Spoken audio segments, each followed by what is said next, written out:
Hello and welcome to the podcast version of the Saturday Report with me, Colt Sebastian Taylor, here on Anchor.fm or on YouTube, depending where you listen to it. Before we get started, thank you, of course, for subscribing. And listen to the show every Saturday at 11 a.m. on AWSM Radio. The podcast posted here on Sundays. And, of course, if you need a good social media management company, check out my friends at socialbee.io. The link is in the post below. 14-day free trial. I'm telling you what, after 5 days, you're going to want them full-time. They are who I use. No credit card needed. No special codes. Just go and check them out. All right, my friends, let's get started with this week's Saturday Report with me, Colt Sebastian Taylor, on AWSM Radio. Now broadcasting from his hidden bunker and fully stocked bar, it is the Saturday Report with Colt Sebastian Taylor. Thank you and welcome once again, my friends, to the Saturday Report with me, Colt Sebastian Taylor, adventurer, entrepreneur, and amateur eulogizer, and welcome to AWSM Radio, an independent digital-only radio station that plays today's best music, old school classics, along with a rotating cast of all-star DJs. AWSM Radio focuses on mainstream artists, independent artists, along with interesting talk and music shows throughout the day. All we do, my friends, is entertain, inspire, and inform. And I want you to be part of the conversation. I want to engage with you, so find me on the Twitter, on the Instagram, on the Facebook, on the Cameo, the Twitch, the Counter Social at Colt S. Taylor, as well as ColtSebastianTaylor.com. And then, my friends, if you're too busy this weekend to catch me live, well, you can listen to the podcast version of the show at Anchor.fm/Colt S. Taylor, as well as on YouTube as well. So, my friends, let's get started with this week's Saturday Report. First up this week, we go to Montana. Yes, Montana, known for the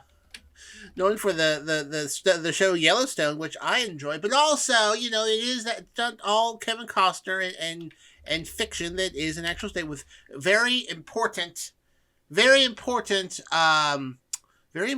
issues that Montana is dealing with. In fact, they just passed a law tackling an issue that I think is always on everyone's mind. TikTok. Yes, no, not cost of living, not healthcare. TikTok. Montana has banned the use of TikTok or being able to download TikTok in the state starting January 1st, 2024. So, if everything keeps on going, then after January 1st, 2024, you will not be allowed to download TikTok inside Montana. A law signed by Montana Governor Greg Giforti, who, side note, assaulted someone while he was running for governor, but the good people of Montana said, you know what, I like the cut of his GIF, I'm going to make that guy the governor. So they banned TikTok from the state. Now, a lot of states have banned TikTok from state devices, federal devices, so you can't use them on like an official phone and whatnot. Now, why are people concerned with TikTok? Are they concerned about people like doing dances or trends and not actually working at the government job? No, not quite that. It's more of a security concern. At least many experts feel a little nervous at TikTok, which is owned by various Chinese-based company ByteDance. They're afraid that because all businesses in China have a bit of government involvement in said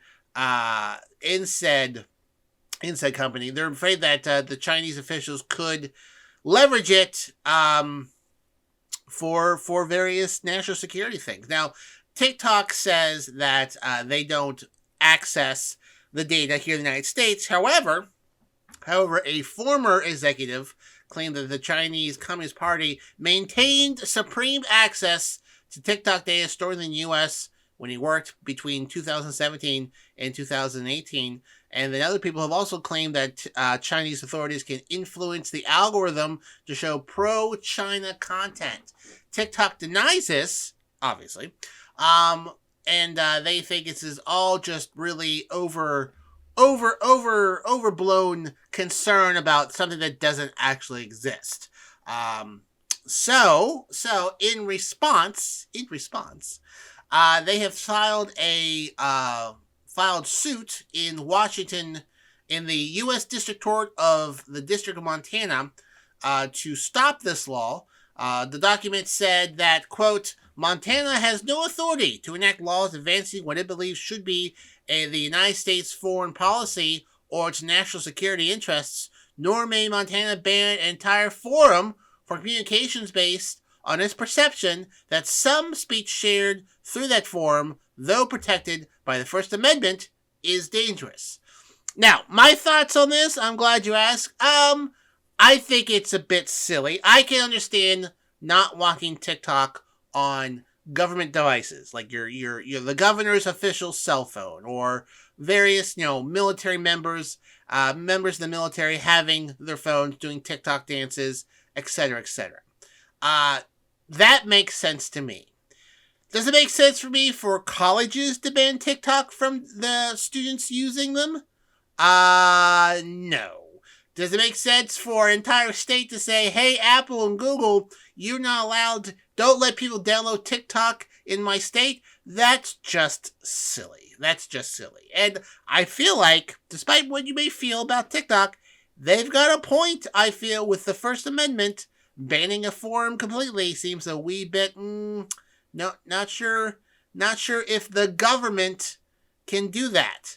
Okay? Now, this is not a web hosting company denying services to some nutcase who wants to, sink the east coast of America or sink California into the sea. That's different. A company can refuse to work with someone or someone else. That's fine. But the government, however, for all those $8 blue check constitutional experts out there, the government can't say, no, you can't do that. So that is the smidge of difference there, I feel. So what will happen? Well, it is now May, goes into effect in January. I'm sure this will pop through the courts.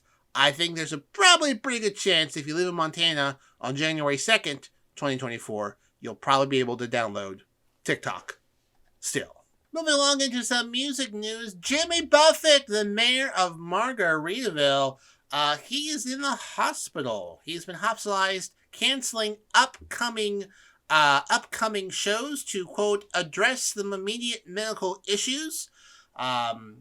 He is, if you don't know who Jimmy Buffett is, then, you should. But he has had a very long career, made over $1.5 billion in sales in 2015. His entire sort of motif has spawned a lifestyle brand, 67 Jimmy Buffett restaurants around the country, a 17-story hotel in Hollywood, Florida, that has apparently 3 pools, 8 restaurants, casinos, a branded cruise, Jimmy Buffett retirement communities, tequila, beer brand. It's pretty impressive. And he opened Margaritaville, Times Square in 2021, the northernmost location for a Margaritaville restaurant. But he posted on social media that this was a sudden onset issue. Quote, this is a statement he posted on social media. Hello, my faithful fans in Charleston and beyond. These few words from Mark Twain about life changes seem perfect to pass on at the time. Challenges, he said, make life interesting. However, overcoming them is what makes life meaningful. I had a sudden change of plans this week that affected us all. 2 days ago, I was just back from a trip to the Bahamas, thawing out from the California, quote, winter tour, and chomping at a bit to get back to Charleston. I had to stop in Boston for a checkup, but wound up back in the hospital to address some issues that needed immediate attention. Growing old is not for sissies, I promise you. I also promise you that when I'm well enough to perform, that is what I'll be doing in the land of she crab soup.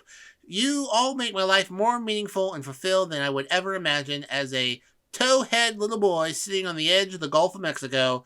Thank you for your prayers, your thoughts, and your amazing years of loyalty. And remember, not yet. Love to all, Jimmy Buffett. So he's being hospitalized, but he posted some pictures showing him that he's doing okay. But obviously, we'll keep an eye on that. I hope Jimmy Buffett, great musician, mayor of Margaritaville, wasting away, won't waste away anytime soon, and will be back on his feet and performing for his fans. In other celebrity health news, Jamie Foxx is still apparently hospitalized. He has been reported that he's gone to a treatment center in Chicago, and that's about it. That's about it. Like, no one knows, seemingly outside of the family, what exactly the issue is, what the medical complication is. He's keeping it very, very much under wraps. His daughter was seen in Chicago this week entering a treatment facility. No exact word of what is going on at that treatment facility. Has been a variety of rumors about it, but he's apparently at a top physical medicine and rehabilitation center in the country. The family has released statements saying that he is doing better. He is focused on his recovery. But again, no exact word of exactly what he is in the hospital for and what he is recovering from. The center specializes in stroke recovery, traumatic brain injury, spinal cord injury, and cancer rehabilitation. So, I mean, there is rumor that he suffered a stroke of some sort. But again, no information about it. Family is keeping this very much under wraps. So, hopefully he's doing better. Family says he is, and maybe in a month or two we'll find out what actually happened. Probably like a special hour-long program of Jamie Foxx, what happened, and they'll do a detailed story about what happened. But until then, we have no idea. Like I said, he fell ill in late April, finishing up a film with Cameron Diaz on April 12th. So over a month ago. No idea.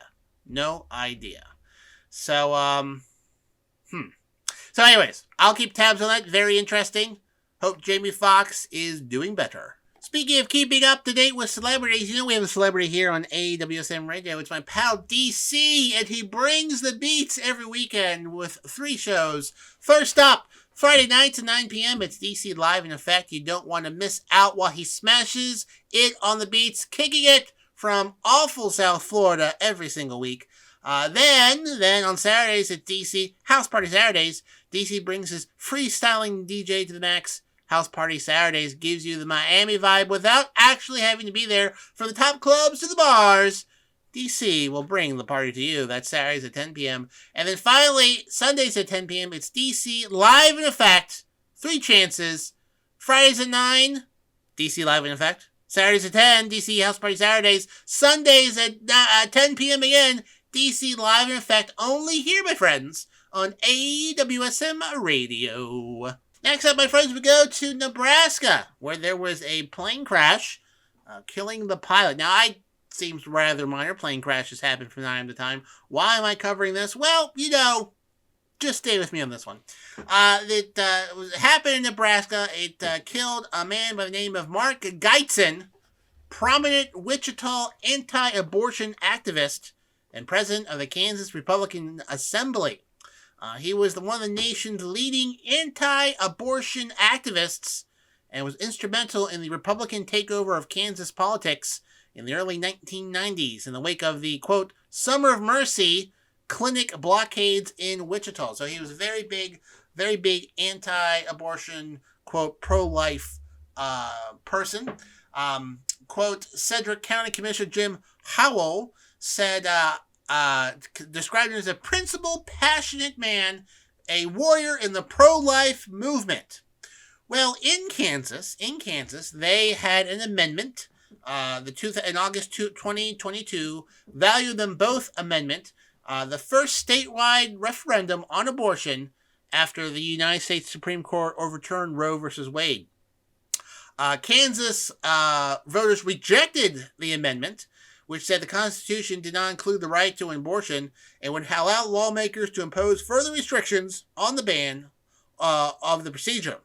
A recount confirmed the loss for the anti-abortion movement, and then before the election, Geisen filed an unsuccessful lawsuit against Kansas Secretary of State Scott Schwab, seeking to block the use of ballot drop boxes, which of course, makes it easier for people to vote. So, it make it easy. So he didn't want there to be drop boxes, and he also funded the recount, because if you want to recount, unless it's in a very, very, very small amount, you have to fund that recount yourself. And he spent nearly $120,000 on a statewide recount. In an interview with the Eagle in August, he said that spending this money would complicate his plans to renovate an old Cessna airplane, which he said he flew for the first time in the summer of 2022 after he put 15 years of work on it. Quote, "My only drawback to this value them both recount is that the airplane is going to sit and collect dust for a little while. Well, not collect dust. I'll just go fly it in uncontrolled airspace. And we have to put 50 hours on it before you fly it with passengers anyway, which is necessary and a good rule. I've already got so much invested in that plane. I want to get it finished. I'm so proud of this thing."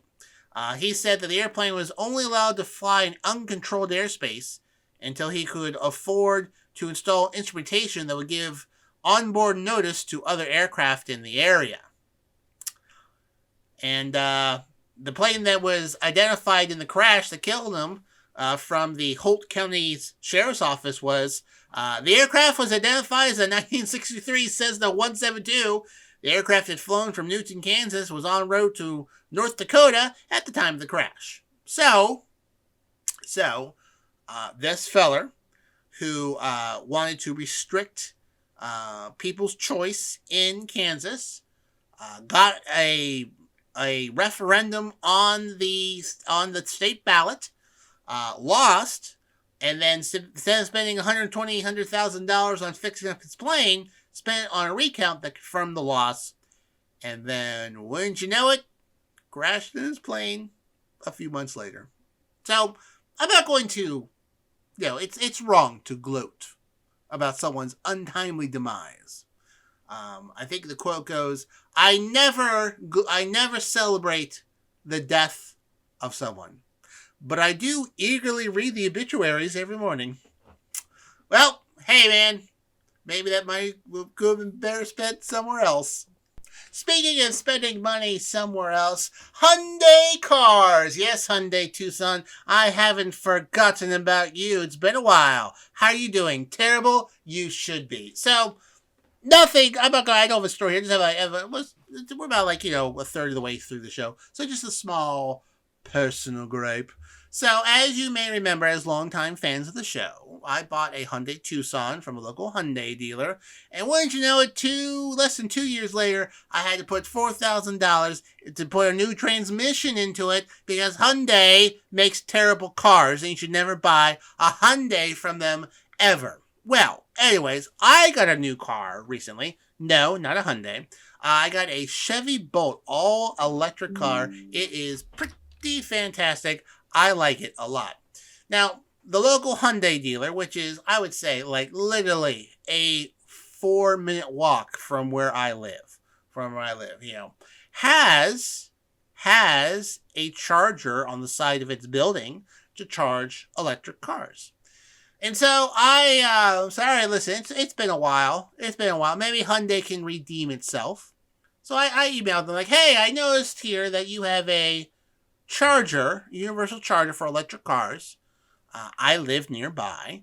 Car dealerships in Pennsylvania are closed on Sundays. And hey, I was hoping I could come by and charge my car on Sundays when no one's there. And, I'll be out there by Monday morning just don't drop off for an hour or two, charge it, then be on my way.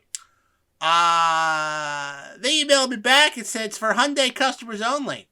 And again, they know I've bought a Hyundai car there. So I think, okay, understand, just so we're clear here, I've bought a Hyundai here. Are you saying only Hyundai electric cars can come by and charge the car there? Is that what you're saying? Haven't heard from them back. I'm expecting them to say no, which will just again reinforce that they're a terrible company full of terrible people, and you should never never spend money at a Hyundai dealership. They are the worst.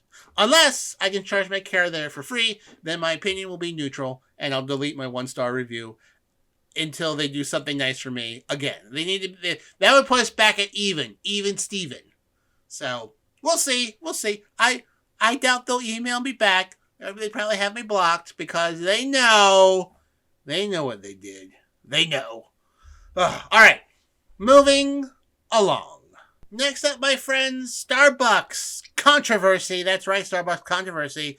Brad yourself, oh gosh, what's going on now? Did they support some group of people and another group of people are upset about what's going on? Well, ice, yes, talking about ice. They've changed the ice machines at Starbucks. Our Starbucks had cubed ice. Now they have nugget ice, which is apparently a whole lot less dense than cubed ice. According to a spokesman for Starbucks, they said that this is the part of the company's plans to cut its water footprint in half by 2030, allowing, quote, partners to focus on delivering the Starbucks experience while handcrafted the same delicious, high-quality iced beverages our customers have come to expect from Starbucks. So, not all ice is the same. Cubed ice is a bit denser than nugget ice, which, you can see the difference and whatnot. But some people love it. Some people do not. They tested this, and quoting the spokesman, had a resounding positive response. However, the news comes roughly a week after a Reddit user posted asking people about their thoughts on their, quote, new special ice. While a lot of people loved it, some thought it was not right for some drinks. Quote, I love that ice, but it's terrible for coffee. Melts fast and waters down the drink. Another person said, I love this kind of ice, but I wouldn't want for coffee, especially espresso beverages. It seems to melt a lot faster. Someone else said, the recipes aren't built for this type of ice, which will melt a lot faster and dilute the coffee and sweetness, and the texture of frappuccinos will probably be a lot different. Other people liked it, saying, take all my money all the time. Nugget ice is one of the reasons why I switched from Starbucks to coffee bean and tea leaf. Turns out I was also anemic. I don't know why that deals with it. This ice is the best. So, basically, the debate here is that cubed ice, denser, takes longer to melt, but still is obviously cold, whereas nugget ice melts quickly and will water down the drink quickly as well. So, interesting. I remember when the Coke Zero formula changed, and I was shocked as well, but change happens.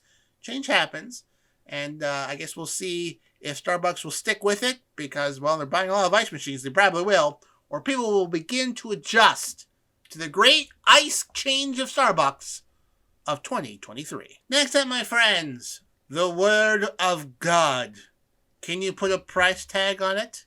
Well, actually, you can, apparently, because this week, one of the world's oldest surviving biblical manuscripts, a 1,100-year-old Hebrew Bible, the Codex Sassoon, was sold for $38 million in New York on Wednesday.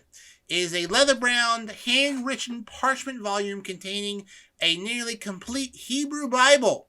It was purchased by former U.S. Ambassador to Romania Alfred H. Moses on behalf of the American Friends of ANU and donated to the ANU Museum of the Jewish People in Tel Aviv, where it will join the collection, Sotheby's said in a statement.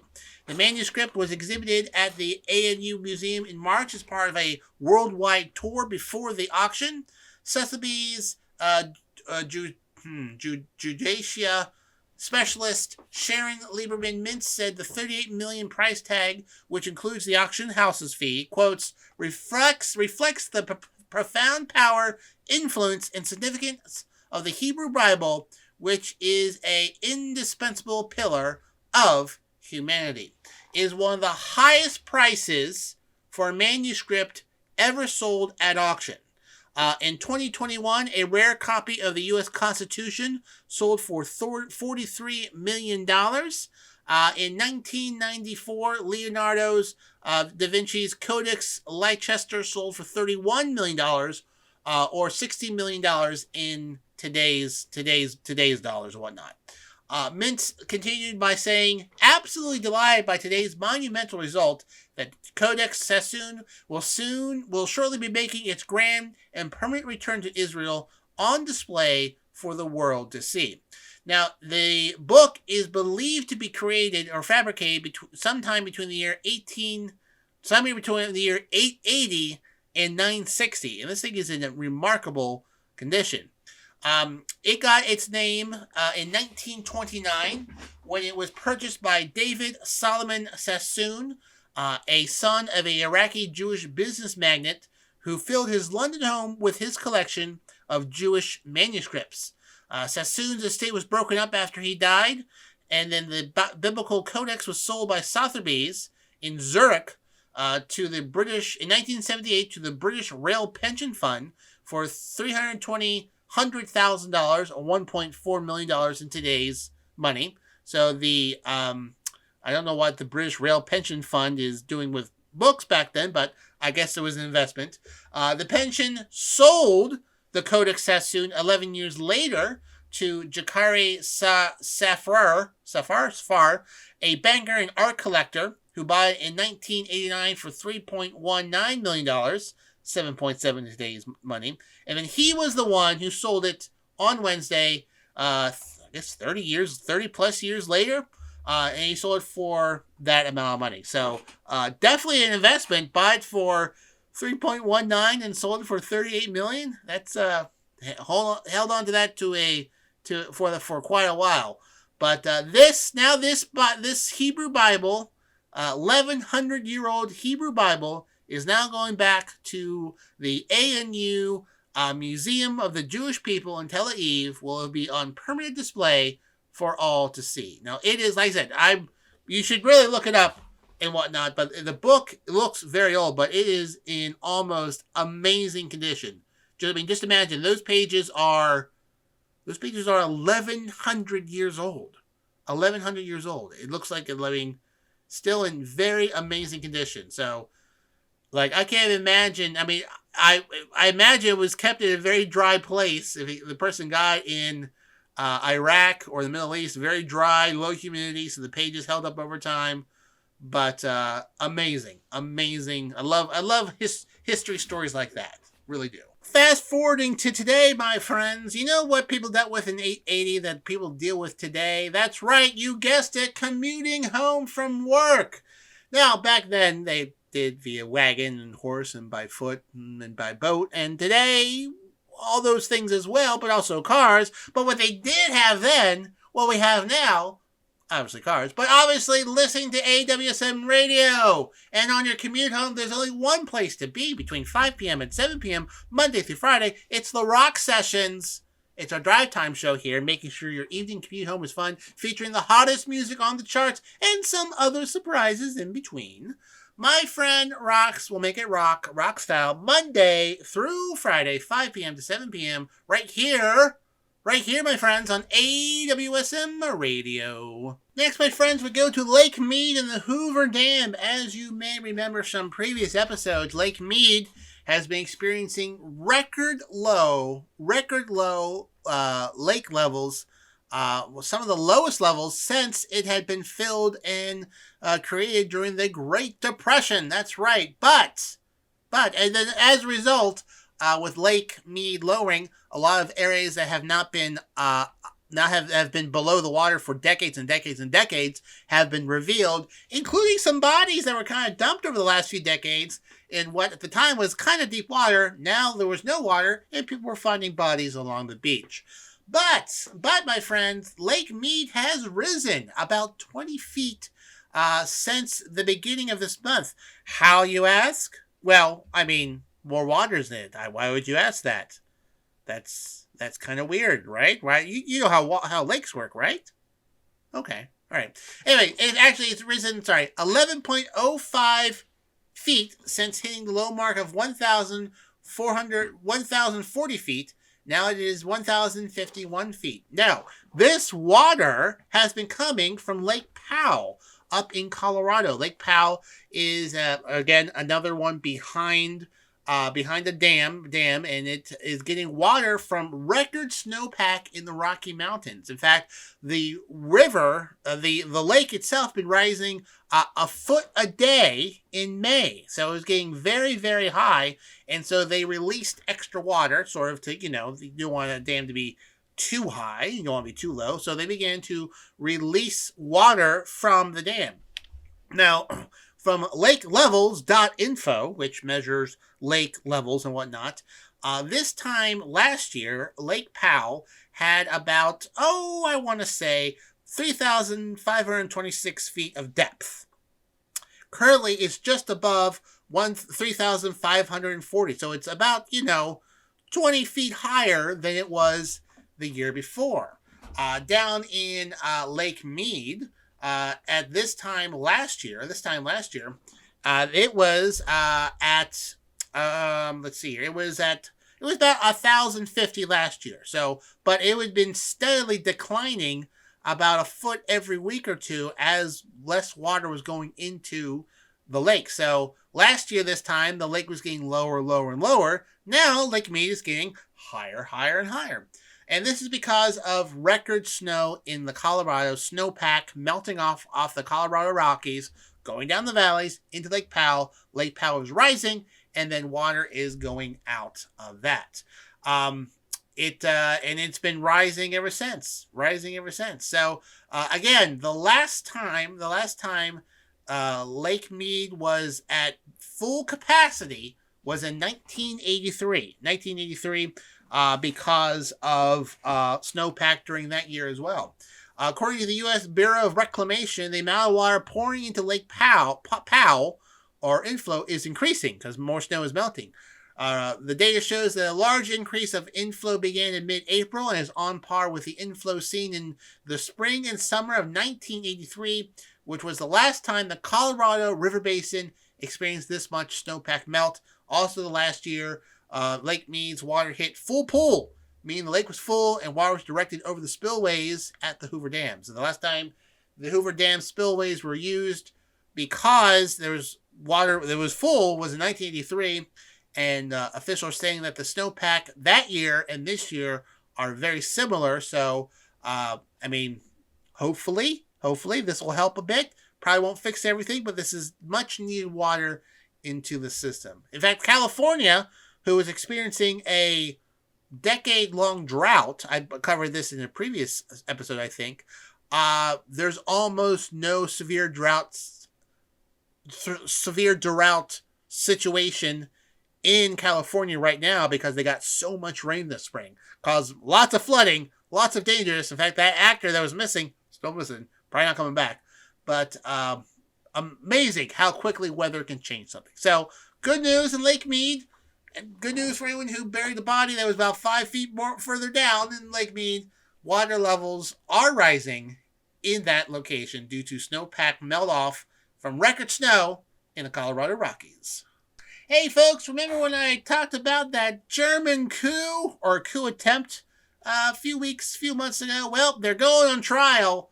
5 people are going on trial in Germany on the Wednesday accused of being part of a far-right coup to plotting to kidnap the country's health minister and topple the government of Germany. 4 men, aged 44 to 56, and a 75-year-old woman are accused of founding or being part of a terrorist organization and treason. German federal prosecutors said the group is linked to the Reich citizens movement that rejects legitimacy of German post-war constitution, much like sovereign citizens and QAnon movements in the United States. Prosecutors said they were, quote, intended to create conditions similar to a civil war by using explosives to cause nationwide blackouts, then kidnapped Health Minister Karl Lauterbach, a prominent advocate of strict coronavirus measures. There are no indication of the group, called the United Patriots, was close to launching a coup, but prosecutors said the group's procurement of weapons and money showed they were dangerous criminals who wanted to implement their plans.